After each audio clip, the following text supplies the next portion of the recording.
ibintu byose bicamo kugira ngo Imana ikwemere. Niba ushaka rero kwemerwa n'abantu, uzababeshya bakwemere.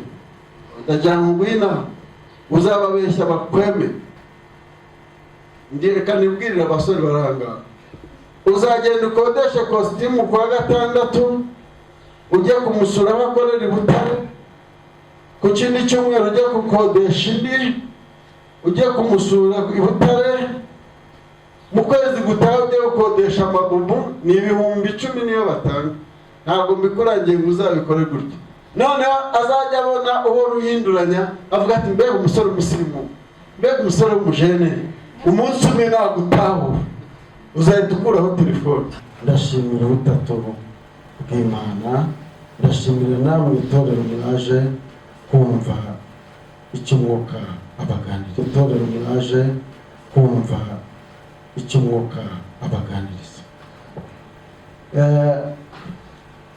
Inyigisho zimaze kuba nyinshi muri mwebwe, harize bihagije, ahubwo icyo mukeneye ni impamyabumenyi. Mwarize, ndatekereza ko mumaze no kujya mushyira mu bikorwa ibyo mwize, kandi ko mukomeza kubishyiramo bizabatera umumaro. Uyu munsi ku itariki 26 z'ukwezi kwa 12 2021, kuri iyi saha ndagira ngo ngewe mbabwirize cyangwa mbigishe ijambo ryitwa kwemerwa. Uramutse uriho utemerwa, bimeze nk'aho twategereza ko wenda wazavuka bundi bushya ukemerwa, kuko nibyo bifite iyo byakugeza. Yesu ashimwe. Reka nsabe umuyobozi wari wayoboye gahunda mwifashishe kugira ngo asome ibyakozwe n'intumwa ibice 10. Fate Bibiliya zanyu uzirambure. Ibyakozwe n'intumwa ibice 10, arava ku murongo wa 24 ageze kwa 34. Amagambo haranditse ngo Petero ajya kwa Korneliyo. Umurongo wa 24 bavuga ngo bukeye bagera i Kaisariya, basanga Korneliyo abategereje, yateranije bene wabo n'inshuti z'amagara. Petero agiye kwinjira, Korneliyo aramusanganira, yikubita imbere y'ibirenge bye aramuramya. Ariko Petero aramuhagurutsa ati haguruka, nanjye ndi umuntu nkawe. Bakivugana arinjira, asanga abantu benshi bahateraniye. Arababwira ati muzi yuko kizira ko umuyuda yifatanya n'ubundi bwoko cyangwa ko amugenderera, ariko jyeweho Imana yanyeretse ko ntagira umuntu nita ikizira cyangwa igihumanya. Nicyo cyatumye ntanga kuza numiwe, none ndababaza icyo muntumiri. Korneliyo ati dore uyu ni umunsi wa 4 uhereye ubwo narindi mu nzu yanjye nsenga magingaya, ariyo saa 9. Nuko umuntu ahagarara imbere yanjye yambaye imyenda irabagirana, arambwira ati Korneliyo, gusenga kwawe kwarumviswe, n'ubuntu bwawe bwibutswe imbere y'Imana. Nuko tuma i Yopa utumireyo Simoni wahimbwe Petero, acumbitse kwa Simoni w'umuhazi hafi y'inyanja. Uwo mwanya ndagutumira, nawe wakoze neza ubwuje. Nuko none turi hano twese imbere y'Imana, dushaka kumva ibyo umwami Imana yagutegetse kutubwira. Petero aterura amagambo ati nukuri menye yuko Imana itarobanura ubutoni, ahubwo mu mahanga yose uyubaha agakora ibyo gukiranuka iramwemera. Mwakeneza ijambo ry'Imana. Wari Korneliyo, umusirikare ufite ipeti rya Korneliyo, ni umunyacyubahiro ku rwego rwo hejuru. Ariko uyu mugabo uburyo Imana yamutumyeho Petero, bahura bagiye kumwakira akabanza akikubita hasi imbere ye. Petero abonye ukuntu bikabije ati rwose ndi umuntu nkawe. Kuko amavuta Petero yari afite, wagombaga kugenda ufite ubwenge no guca bugufi guhagije. Korneliyo yari yabitahuye, yari yabishyuye ko bagenderewe n'umuntu utangaje. Muri iri jambo ikintu nshaka kuvugamo, ndashaka kuvuga hejuru y'ukuntu ubuzima bwacu bwa buri munsi dukeneye gukora ibintu bituma twemerwa. Ndashaka ubyumve neza. Mu buzima bwacu bwa buri munsi dukeneye gukora ibintu bituma twemerwa. Ndagira ngo murabizi neza yuko kugira ngo mwarimu yemere umunyeshuri amushimire, nuko ibyo amwigisha abifata, uwo mwana akaba ari umuhanga. Icyo gihe mwarimu wawe arakwemera ku buryo niyo abajije ikibazo abandi bananiye agaruka kuri wa wundi yemera. Yesu ashimwe cyane. Aho ni mu ishuri. Izi ngo tubamo umugabo n'umugore n'abana, ndakubwiza ukuri ko abantu bashobora kubana umwe atemera undi, bakabana kuri bya bindi bita igipindi. Umwe atemera undi ibyo ukora rwose, mugenzi wawe atabyemera. Ariko njye ndashaka kukubwira, nta kibazo ari kutemerwa. Uragomba guhindura ugakora ibituma kwemera. Ushobora kuba waratinze ku kintu kitari ngombwa gutindaho, byaranagukereje. Icyo twita izima mu ngo, izima. Kubera iki abantu bafite izima badashaka guhinduka? Neza ko Imana izabatubaza umunsi tuzazamurwa tugeze mu ijuru. Nimutiyubakira ingo zanyu neza, ngo ibyo musabwa mubitunganye neza. Aho ngaho ndashaka no kugaruka kuri iki kibazo. Nimutihanganirana, kuko hari n'igihe wasaba umuntu ibintu adashoboye gukora, ukirengagiza wenda ibihe murimo. Tugira amahirwe muri Kigali habamo akazi, ariko Kigali nanone ikagira abashomeri. Niba hari ibintu umugabo we yashoboraga agikora, icyo gihe agikora ukaba waramwemeraga, waramwitaga sheri bivuze mukunzi wawe, waramwitaga mukunzi wawe. None ubu ngubu ukaba ufite irindi zina wamwise, ntabwo ryo nshaka kurivuga. Ntukimwemera kubera ibyo atazana.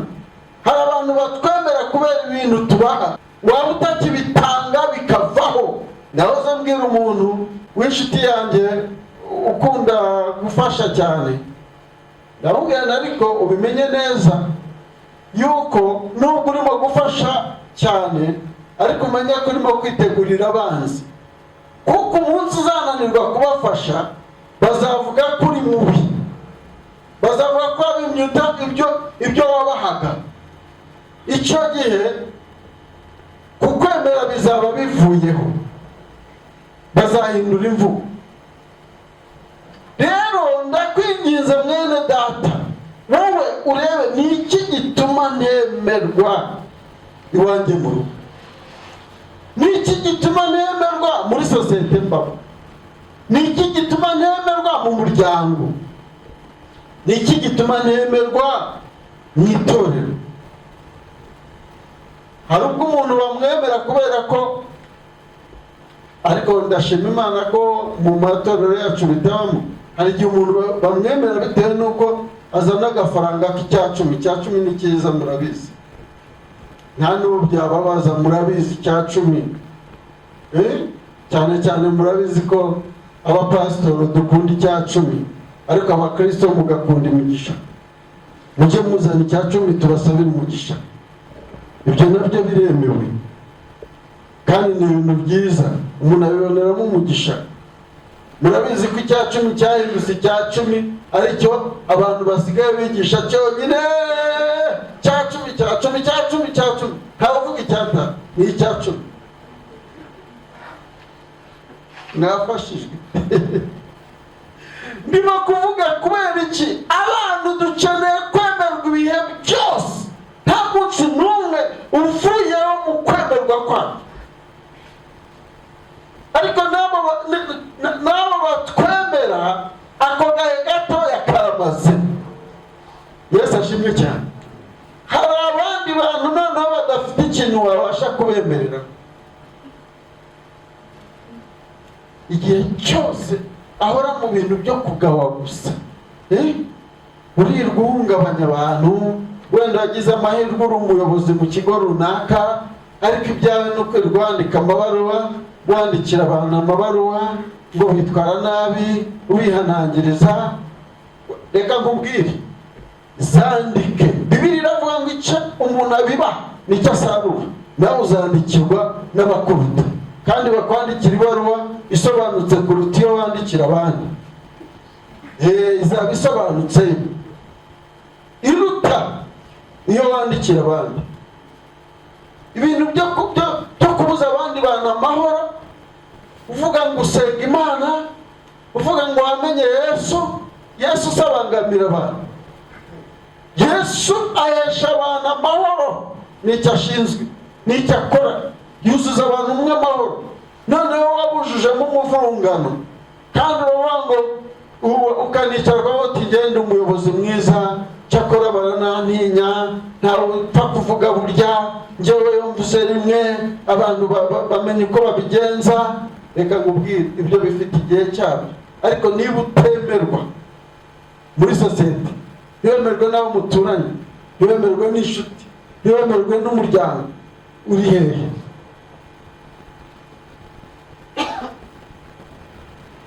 Uri hehe?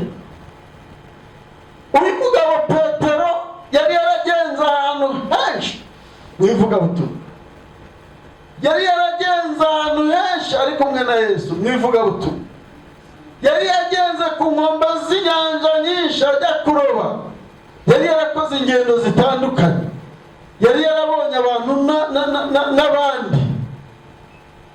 Ariko arangije ageze kuri uyu mugabo w'umukoroneri, aravuga ati, aterura amagambo, arangije aravuga ati, mbonye ko Imana yacu, Yesu ashimwe cyane, mu mahanga yose uyubaha agakora ibyo gukirana, uwo nguwo iramwemera. Birashoboka ko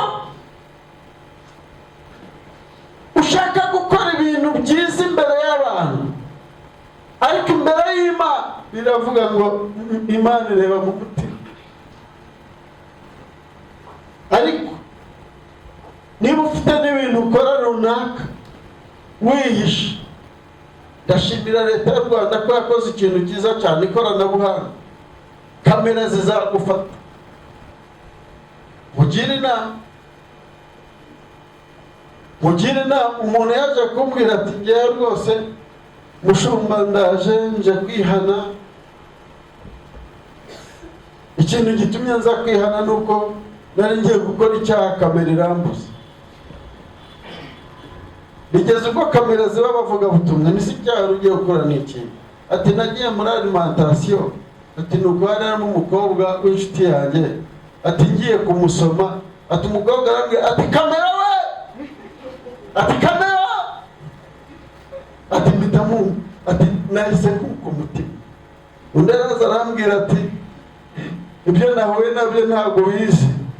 Yari ku ipikipiki yashatse kwihagarika, umumotari aramubwira ati, nta muntu ukihagarika muri uyu mujyi, za kamera zirestaye ahantu hose, ahangaha ureba hose, iki cyaha ntabwo kikibaho. Wowe ihangane tugende kugeza iwe. Ibaze ubwo umwuka wera twanze kuwumvira, kamera zisigaye zidutera ubwoba kugira ngo tudakora ibyo.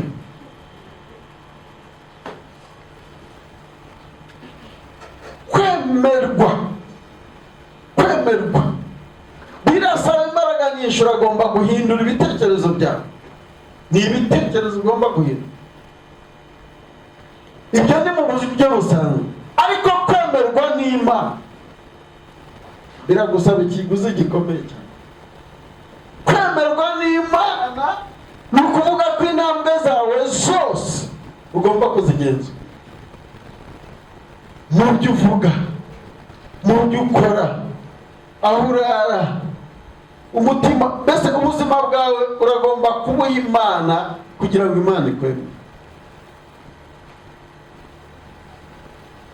Uyu mugabo yari umunyamasengesho Koruneri.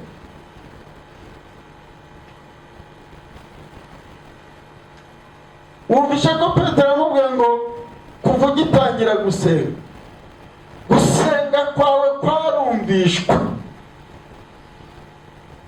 n'ubuntu bwawe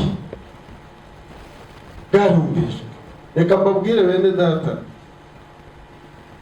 murabizi ko Imana Bibiliya y'ubwayo ivugira abanyabuntu. Abanyabugungu nyine ntabwo bashobora kujya kuri lisite, nta ntego bashobora kuvuga.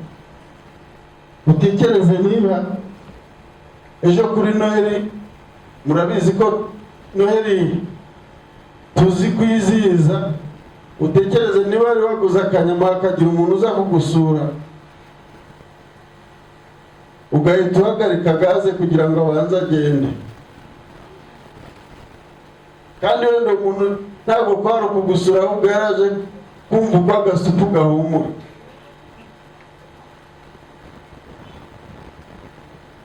Utangira kuzana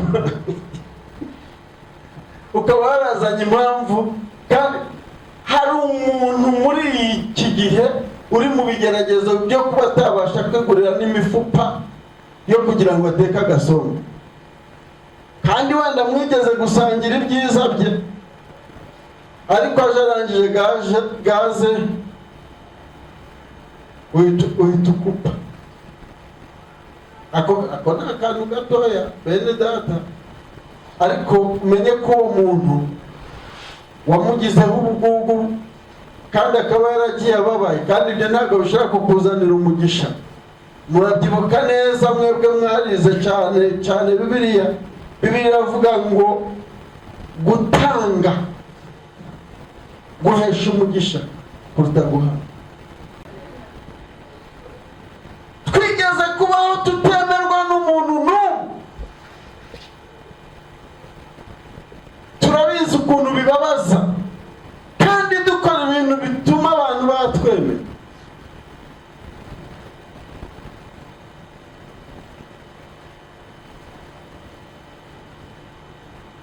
Ariko igihe cyo kutemerwa n'abantu, Imana ikwemera ntacyo gitwaye. Yesu ashimwe cyane. Ndibuka ntabwo ibyo ngibyo nabihisha, kubera yuko ni ibintu twabibayemo. Ndibuka hari umuntu umwe w'umutegetsi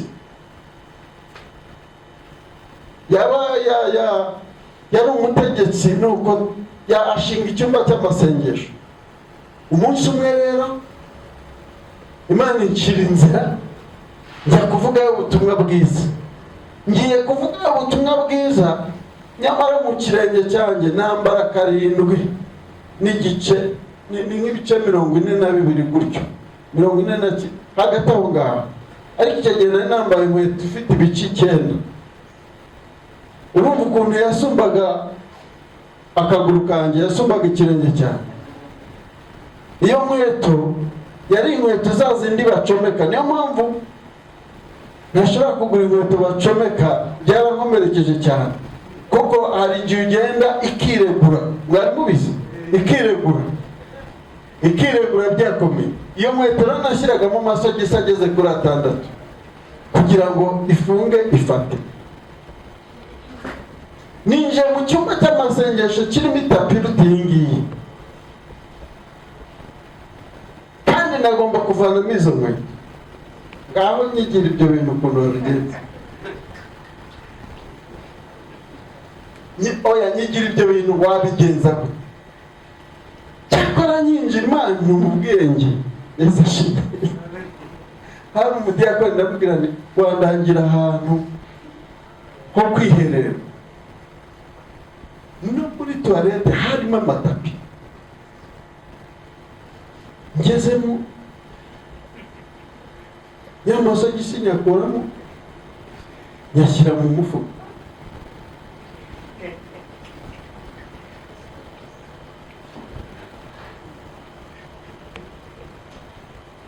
Nizira mu mwuka. Yesu ashimwe cyane.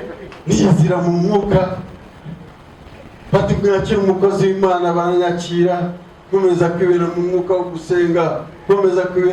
wo gusenga, igihe kiragera baranyakira, mvuga ubutumwa bwanjyanye, mvuga ndi mu mwuka. Ndangije njya nsubira kongera kwiherera nambara amasogisi yanjye n'inkweto yanjye ndende.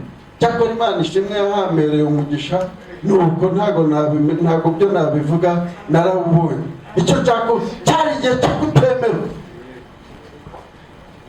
Ntabwo se mubizi ko hariho abantu ku rwego rwo gusuzugura abandi, gusubiza akabanza akareba ku birenge byabo. Niyo mpamvu abakongomani bo babyise fondasiyo inkweto.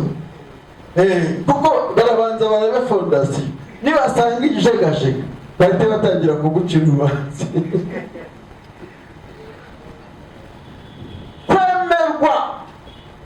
Kwemerwa ibyo mvuga ni ibintu bisanzwe.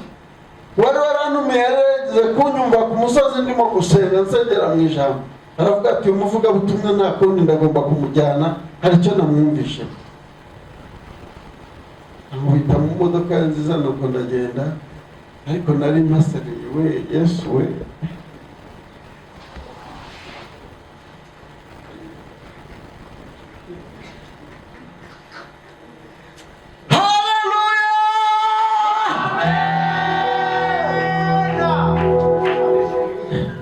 ndabyibuka icyo gihe njya gusenga ku musozi, bimeze nabi we, byari bimeze nabi. Umuhanuzi twigeze kubaho tutemerwa n'umuntu n'umwe. Turabizi ukuntu bibabaza, kandi dukora ibintu bituma abantu batwemera.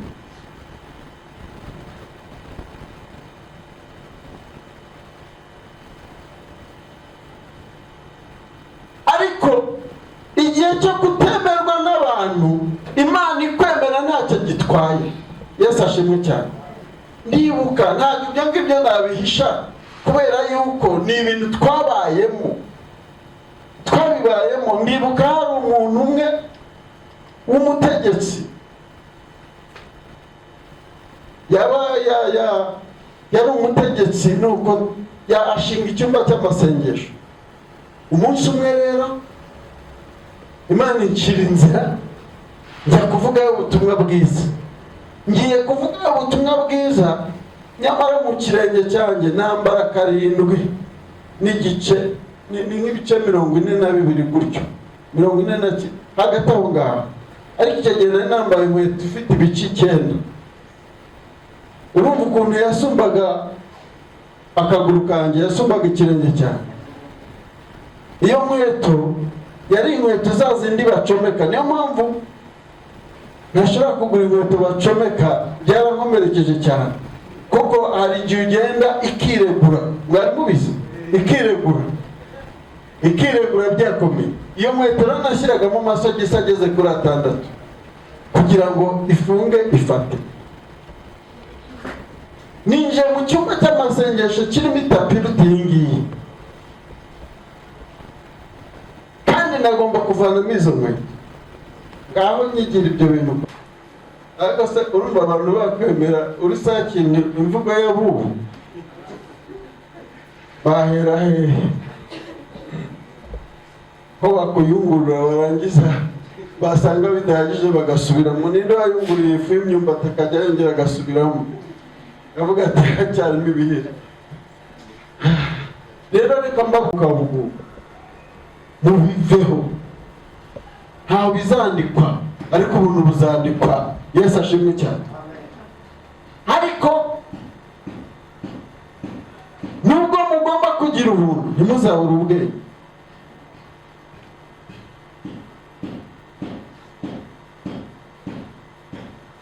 Ntimuzabure ubwenge.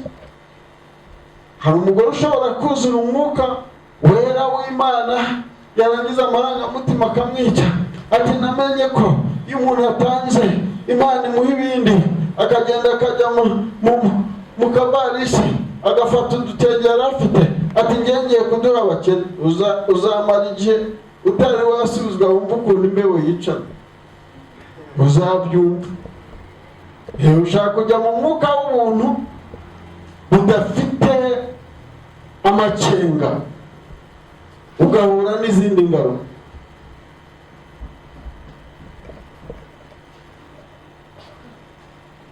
Dukore ibintu bituma bituma twemerwa n'Imana. Yesu ashimwe cyane. Kwihana cyo nicyo cya mbere. Nubwo ushobora gukora ibintu byose, ugatanga amaturo, ukavuga ubutumwa, ugahanura, ugasenga, ariko utazi kwihana, nagira ngo nkubwire ngo ntabwo uzigera wemera. Isano ryacu n'Imana nuko yatanze umwana wayo w'ikinege kugira ngo umwizera wese atarimbuka. Niki bivuze?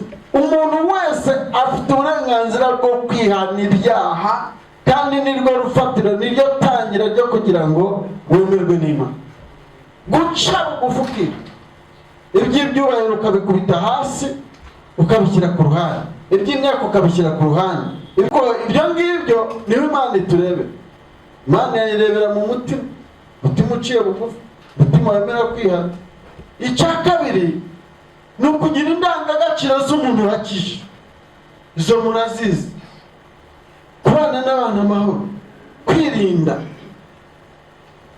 kwihangana. Ariko mvuze kwihangana, abantu babijyana inusu. Kubera iki?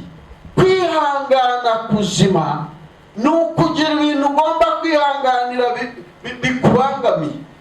Ntaza kuvuga kwihangana ukavuga ngo nihanganiye umwana ngo kuko yamennye isukari. Hari ibindi bintu byo kwihangana. Umugabo ashobora kuza yanyweye agatama karenze urugero, ntabwo usubizi, karenze urugero rwose, yarangiza byagera saa sita z'ijoro hakaba n'igihe kagarutse.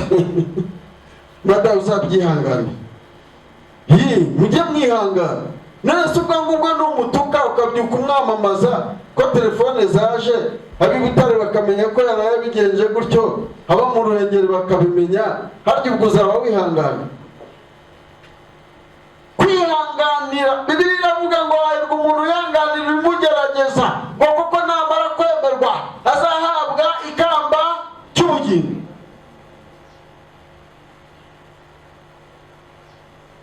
Yakobo 1:12. None urimo gushaka kwihanganira utuntu tudafatika, utuntu n'umuntu utarigeze yihana yakwihanganira. Nigeze kurwaza umuntu, yari umuvandimwe, yari inshuti yanjye,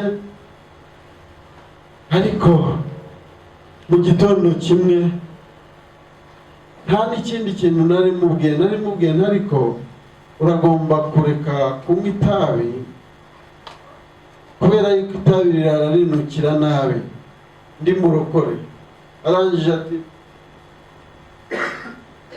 anshyira mu maso, ubaze urwajije umuntu ntafite n'amaguru, uramuterura umushyire mu kagare, uramuterura umushyire mu buriri. Arangije anshyira mu maso. Nibuka ijambo ryitwa kwihangana. Ndamubwira ntubikoze none, ariko ntabwo uzongera kubikora ukundi, kuko Yesu nkorera amanuye iminyururu yo kukuboha kugeza mu bitekerezo byawe. Uragomba guhinduka. Ntabwo haciye amezi 2 yaranyinginze arambwira ati, umva, itabi rirandembeje, inzoga zirandembeje, nsengera icyumweru ndeka itabi, icya kabiri ndeka inzoga. Niko byagenze. Ndanje ndamuterura mujyana mu itorero rya ADPR, baramubatiza mu mazi menshi, bamushyira mu itorero, abo mwinginzi w'umunyamasengesho. Nyuma y'amezi 6, ijuru ryari ryohereje marayika ushinzwe gutwara abageni, riramutwara arazamuka. Yesu ashimwe cyane. Narihanganye, ariko nzamwambarira amakamba. Kwihangana nushaka kubifata nk'ibintu. Ubu hano hari abasore arihanganye kuko nta gafaranga afite, ariko umunsi Imana yamuhaye agafaranga, ntabwo mvuga abacuranzi, ndavuga abasore b'abasirimu. Umunsi Imana yamuhaye agafaranga, nibwo tuzamenya ko kujya ku Gisenyi yabyihanganiye yabonye uwo bajyanayo. Ubu ngubu nyine ufite ibibazo, wajya yutse ariko nubona amafaranga tuzamenya niba uri umuntu wihangana mu bintu bijyanye no gutembera. Nibwo tuzakumenya. Ubusa turakuzi, utari wabona amafaranga utangire kugendera mu kirere, utari wabona amafaranga ngo abangaba muvuga mwirwa muririmbana ikinyarwanda nurangize wigire mu cyongereza. Abo hafi y'igoma bwo ni muringara nyine nta mwaba mu gihugu. Kwihangana bituruka ku kintu wihanganira icyari cyo. Nagira ngo ubwire ngo maze kugwiza imbaraga zo kwihangana, imbabazi zirazoroshye kuzita. Nubifata rero nk'ibintu bisanzwe, ntabwo uzigera ugera ku ntego yo kwemerwa n'Imana. Umuntu wese Imana ifite ikintu imureberamo, ifite ikintu gushakaho kizakwamamaza kugira ngo wemerwe. Wenda n'uwo mwashakanye ukurushya ariko niho izaca, niba n'uburyo witwaye.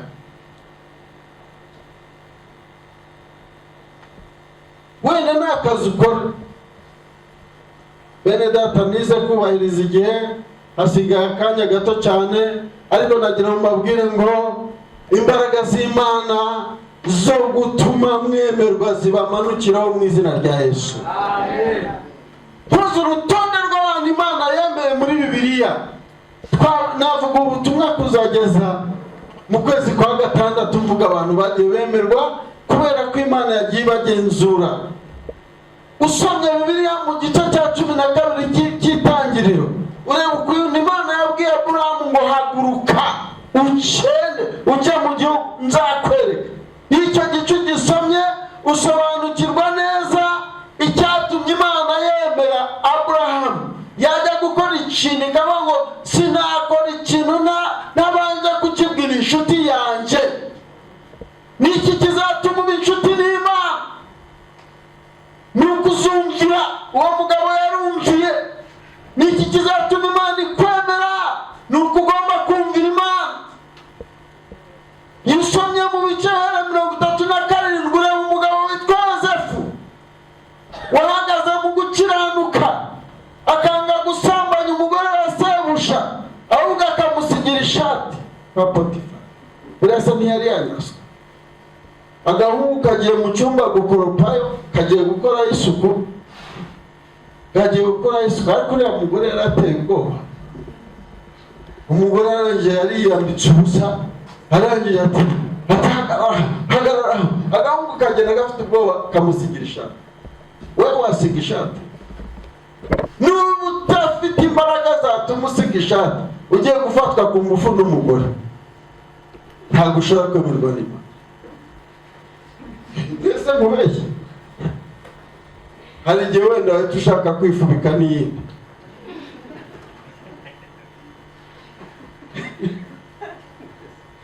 Nta kindi cyatumye Imana yemera Daniel, nta kindi cyatumye imwemera. Yanze kwiyandurisha ibiryo by'ubwami.